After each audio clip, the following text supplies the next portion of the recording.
से थोड़ी सक्रिय ऊर्जा का समावेश हो चुका है इस सभागार में।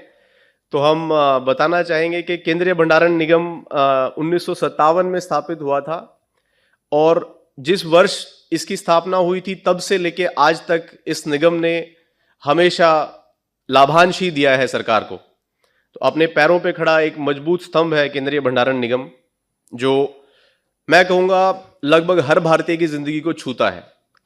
आप जहाज में यात्रा करते हैं तो उसमें भी जो प्रद्युम्नीकरण फ्यूमिगेशन जिसको बोलते हैं उसकी फैसिलिटीज, उसकी सुविधाएं केंद्रीय भंडारण निगम उपलब्ध करवाता है।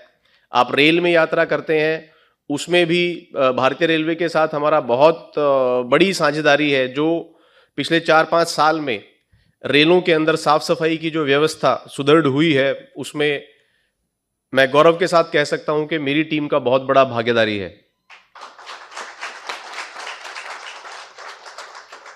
हमारे अन्नदाता अपने अनाज के भंडारण के लिए हमेशा केंद्रीय भंडारण निगम की तरफ ही देखते हैं ताकि उनको अपनी फसल को एक सुरक्षित तरीके से जमा करके उसका उचित दाम मिल पाए। इसमें भी केंद्रीय भंडारण निगम की बहुत ही सफल भूमिका रही है। 1957 से लेके आज तक इन 67 सालों में किसानों की उत्थान के लिए केंद्रीय भंडारण निगम ने बहुत ही प्रमुख कार्य किया है। इसके साथ साथ कोरोना काल में जो प्रधानमंत्री जी ने मुफ्त अनाज योजना चलाई थी समाज के नीचे तबके के लोगों के लिए, उसमें केंद्रीय भंडारण निगम के कर्मचारियों ने दिन रात काम करके उस योजना को सफल बनाया। और जो भारत सरकार का लक्ष्य था कि कोई भूख से ना मरे, बीमारी से लड़ने के लिए दूसरे संस्थान थे जो युद्ध स्तर पे कार्य कर रहे थे, लेकिन भूख से लड़ने के लिए केंद्रीय भंडारण निगम युद्ध स्तर पे कार्यरत था।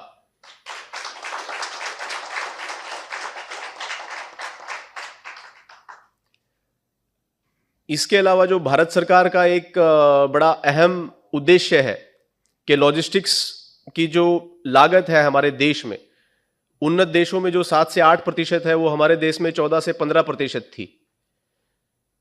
उसको 10% से नीचे लेके आने के लिए प्रधानमंत्री जी ने गति शक्ति मिशन का अनावरण किया। मुझे हर्ष हो रहा है ये बताते हुए आप सबको कि उस गति शक्ति मिशन को गति देने में और शक्ति देने में भी केंद्रीय भंडारण निगम ने बड़ी सक्षम भूमिका निभाई है, क्योंकि देश के हर कोने में करीब करीब हमारे देश में ऐसा बताया जाता है कि 2600 पिन कोड हैं। उन 2600 पिन कोड में से 98% पिन कोड पे हम अपनी सुविधाएं उपलब्ध करवाते हैं।